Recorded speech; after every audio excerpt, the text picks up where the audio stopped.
I want to talk about expectations. And expectations get us into trouble.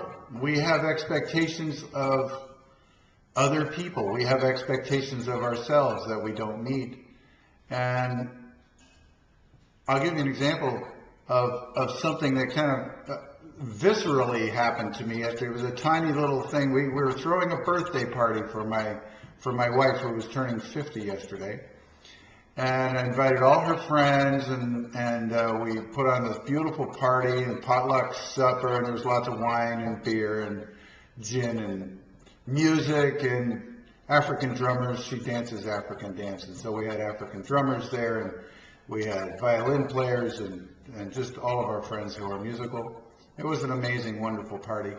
And I was, wandering around the food table, as I often do at these events, and I reached down to what I thought was a bowl of chips, which was a bowl of chips actually, and I reached in and I picked up what I thought was a chip, and I dipped it in some dip, and I took a bite of it, and right away I thought, ooh, what's that? And it turned out to be a piece of pita bread. Well, I love pita bread, and I love to eat pita bread, but the fact is, it wasn't a chip. I thought I was getting a chip, and I was disappointed.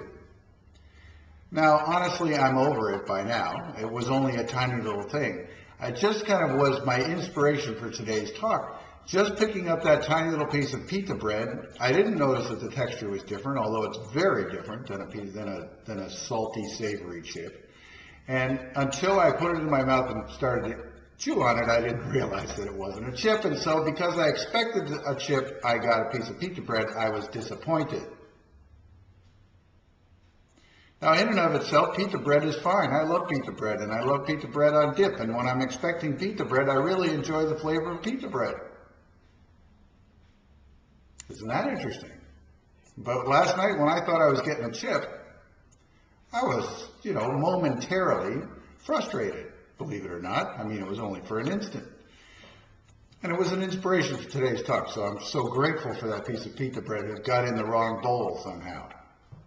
Anyway, I won't belabor that analogy anymore, but the fact is, with other people, do we not have expectations?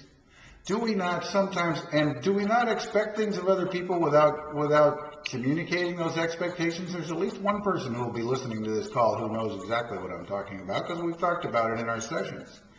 And the fact is that we create expectations that other people are going to take care of us, they're going to bring us money, they're going to love us, they're going to care about us in ways that we expect them to care about us, or that we want them. I chose you to care about me in this way, and you're not doing it. Well, guess what? Whose problem is that? It's not their problem. It may become their problem. You're frustrated, you're angry, your expectations aren't being met.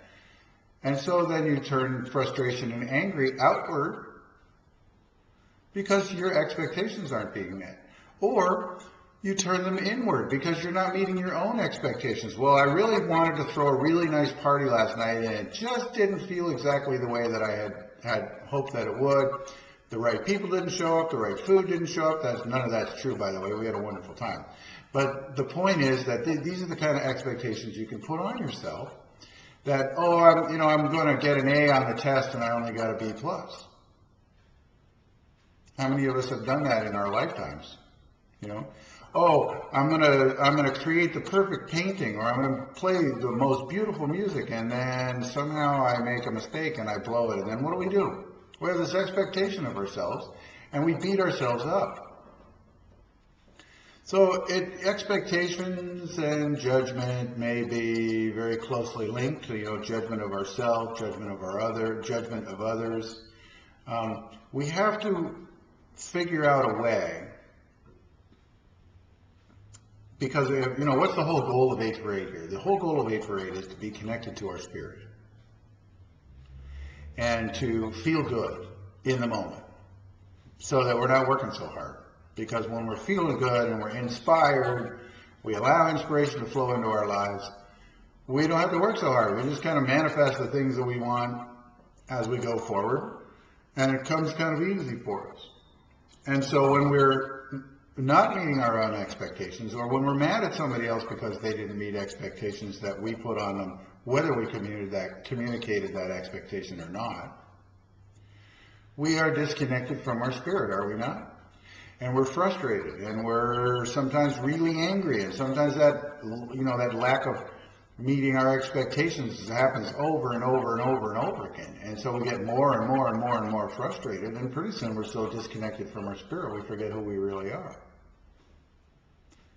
And so the idea is, how do we get to moving past that as quickly as possible? If we keep it in mind that the whole goal is to stay connected to spirit, your goal, your mission in life, your absolute total only expectation that you should have of yourself is to stay connected to your spirit. And when you forget to do that, and you will, to reconnect with spirit as quickly as possible. And the way to do that is to forgive yourself, laugh about it. Laughter is hugely healing. Tap on it. Find some way to find relief. So one of the things I teach my clients is to say, every time something bugs you, something shows up in your life, oh, isn't that interesting? I wonder why I'm reacting that way. And what can I do right now to find relief or to feel a little bit better? Oh, isn't that interesting? I wonder what I did to create that feeling inside me that disconnects me from my spirit. And what can I do right in this instant to feel a little bit better about myself? Okay? So let's just do a little tapping on the karate chop point. Even though I have these expectations that have not been met, I love and forgive myself right now. Even though I have these expectations that I didn't meet within myself, I forgive myself right now and move on. Even though someone has let me down, whether it's in the past or whether it's just recently, so what? It was my expectation anyway, and I love and forgive myself deeply and completely. I love and forgive that person who let me down deeply and completely as I reconnect to spirit and feel happy no matter what happens. Top of the head. I have these failed expectations inside out. I have these failed expectations that from others. Oh well, outside out. I have these expectations that I failed to meet for myself. Oh well, I choose to let that go. Reconnect to spirit. I love and forgive myself deeply and completely. Under the eye. I have these wonderful expectations, but I forgot to tell anybody else what they are. And now I'm disappointed because they haven't been met. Oh, isn't that interesting? Oh well, I choose to let that go, and I love and forgive myself deeply and completely. Under the nose. I have these expectations. These expectations were not lived up to. I am so frustrated. I am so angry. Oh well, I choose to let that go. I love and forgive myself deeply and completely. On the chin. I love you. I'm sorry. On the collarbone. Please forgive me. Thank you. Under the arm. My blood and chi are flowing smoothly. I'm filled with peace and joy. I am free of pain and illness. I am blessed with good fortune.